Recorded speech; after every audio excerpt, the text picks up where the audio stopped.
Hello, property nomads. Hope you're well.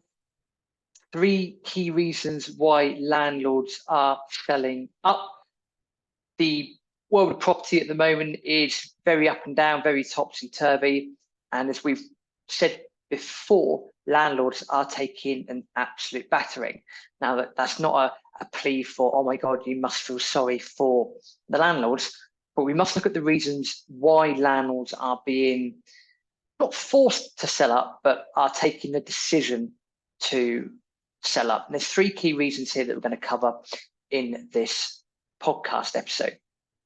Just a reminder, if you are watching this on YouTube, please do go and subscribe to the podcast and leave us a review. Please do go and do that on somewhere like iTunes. That would be great. And the review is always very, very useful for us. And on the flip side, if you are listening to this on a podcast platform, do go and check out the Property Nomads YouTube channel. We do put other content on the YouTube channel as well. And if you could subscribe and use the notification bell thing to get updated as and when we produce new content. There's so much content that we are going to be producing moving forwards, and the information is critical. And the more we can get our message out there with your help, then it just creates a win-win situation for everyone. So thank you in advance for doing that. So there's a report from Hamptons that's saying that landlords have sold apparently 300,000 more homes than they bought in the last 7 years. And that's not a good thing, because what that means is that supply of housing or supply of rental housing is probably decreasing. That means also then, as demand is the same or demand has increased over the last few years and will probably continue to do so moving forwards, that means that rents go up. Now, that's 6 of one, half a dozen of the other, because from a landlord's point of view, putting the rents up is part and parcel of the business. It absolutely is. And at the moment, with everything else that's going on and how economics are playing out, it's one of those things where landlords might need to put the rents up, and then they get lambasted by that in mainstream media, and we all get tarnished as greedy right-wing capitalist pigs. Fantastic. That's sarcasm, by the way, for those listening outside of UK.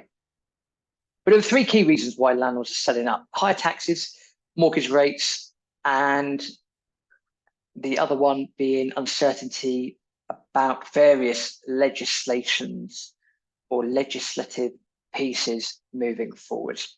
So let's look at increased mortgage costs. That's reason number one. A bit of a no-brainer.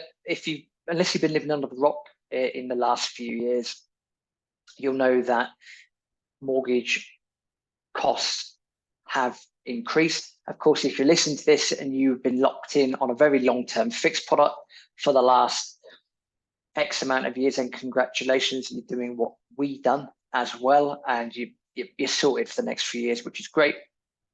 But if you're in one of those situations where you have been refinancing your portfolio recently, or you've been acquiring new property, then you'd understand that increased mortgage costs have been a bit of a pain in the backside, because that will, of course, have an effect on cash flow. Why are mortgage costs going up? Well, there are numerous reasons. We won't go into that because we've touched base on it for so many episodes on Property Nomads. But all you need to know is mortgage costs are increasing. That's because the Bank of England base rate has been increasing. At the time of recording this, it's been 14 consecutive increases up to a base rate of 5.25%. And of course, banks and institutions pass that on to the consumer, pass it on to you and I. So when you're running numbers of property, then that means that with mortgages being one of the key factors of running a buy-to-let business or a property business in general, that's going to affect cash flow. So that is obviously having quite a big impact for numerous landlords up and down the country. So that's reason one as to why landlords are selling up at the moment. Reason number two, higher taxes. There's been a lot of stuff going on behind the scenes when it comes down to taxes. We've seen in 2016, I should say, then Chancellor George Osborne increased the stamp duty rate. So there was a 3% stamp duty surcharge on second home purchases. Again, it's another cost of business, not an ideal cost of business, but a cost of business nonetheless. Then the biggest change, and the one that I think hurt a lot of people and still does to this day, is tax relief landlords could claim on mortgage interest. So we'll put a link in the show notes. There's a really good table showing the effects of that. That's going to be much easier than rather than me babbling around and trying to explain that. It's going to be a lot easier if you can see that. So we'll put a link to that in the show notes for you. But in a nutshell, what it meant is that normally you could claim tax relief on your buy-to-let mortgages. That got scrapped or got phased out over a set period of years. So again, that cost of business being passed on to the landlord. And again, what would normally happen as a result of that is the landlord would have to increase rents or increase income, which normally means in the property business, increasing rents. And again, I'll go back to the right-wing greedy capitalist pigs comment I made earlier on in this episode. Reason number 3 can go in many ways, shapes and forms. So various changes in legislation. Now, the biggest one and the biggest bugbear for people out there at the moment is uncertainty over EPC laws, energy performance certificates. So there were plans to say that energy performance ratings had to be at a level of C by at least 2025. Consultation then proposed that gets pushed back to 2028, and all the news at the moment is a bit wishy-washy. When it comes down to generating energy performance certificates, I am qualified to do that for residential properties. By the way, if you ever need that doing, email me, rob@tpmpodcast.com. Happy to help and produce energy performance certificates for you. Just send me an email. Behind the scenes, the software that's used isn't perfect, and the algorithm is constantly changing. So I appreciate any system is not perfect. However, in order to get a lot of properties up to a C level, that could involve a lot of retrofitting to be done, and that can cost an awful lot of cash. And if you're a landlord, you might not be sitting around on a bucket load of cash. And even if you're looking to do it for your own home, would you want to spend £10,000 to £15,000, maybe more, upgrading your own property, your own home, when if you've got a family, you might want to go to Barbados for a couple of weeks? And that sounds crass, but chances are you're probably going to want to go on holiday rather than installing external wall insulation. Maybe. Chances are you're probably going to be swayed to going on a holiday. I don't know.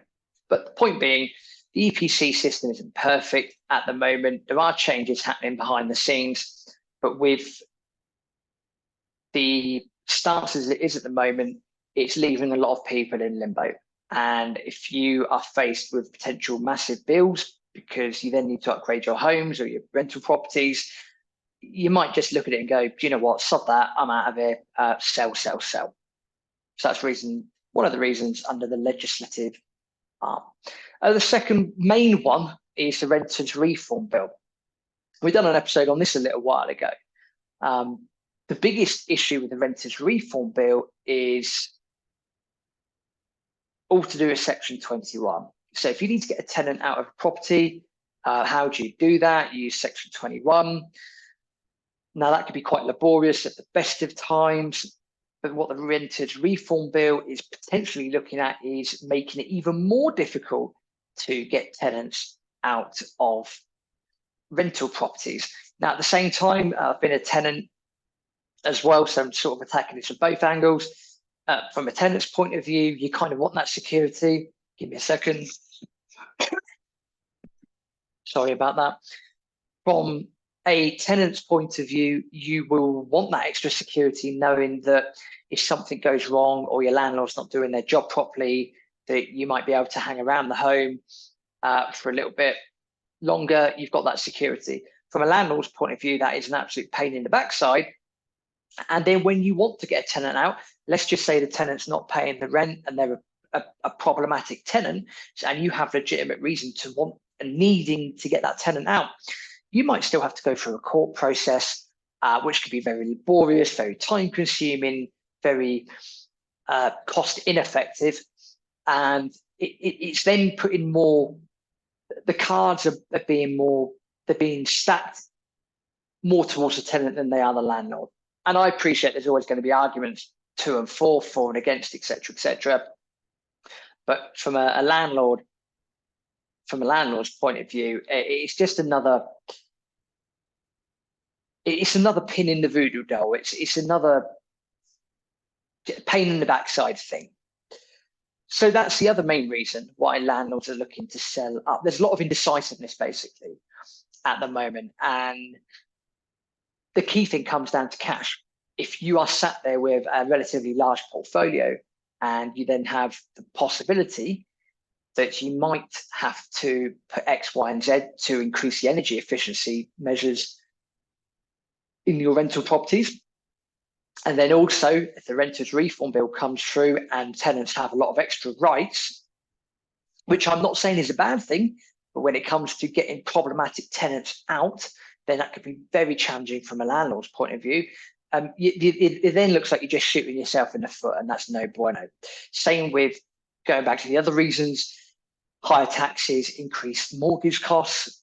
The mortgage cost thing, I think we've been taken aback a little bit recently, because the average Bank of England rate since 1694 has been about 5% there or thereabouts. I think what's taken a lot of people by surprise is the intensity of the rate increases. But actually, if the Bank of England rate sits around 5.25 or goes up to, say, 5.75%, that's only slightly above the historical average. But a lot of people wouldn't have taken this into account because we've had so much easy cash over the last 15 or so years. And it's taken people by surprise. And higher taxes as well.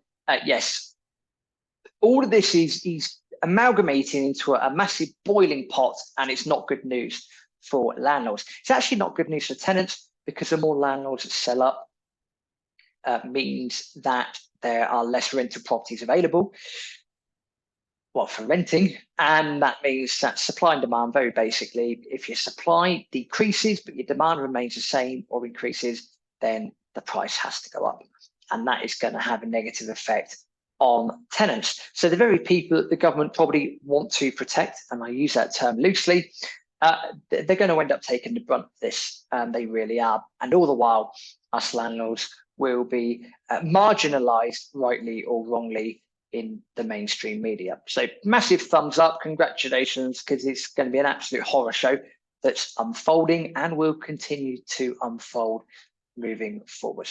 We'll put a link to the article and that table explaining the tax implications in the show notes. Fun times ahead. We'll see you in the next video. As usual, as I said at the start, please do like and subscribe to the podcast. Share the podcast with as many people as you can. Head over to our YouTube, subscribe there. And if you could be so kind to leave a review of the podcast, because your reviews help to spread the word of Property Nomads. See you in the next video.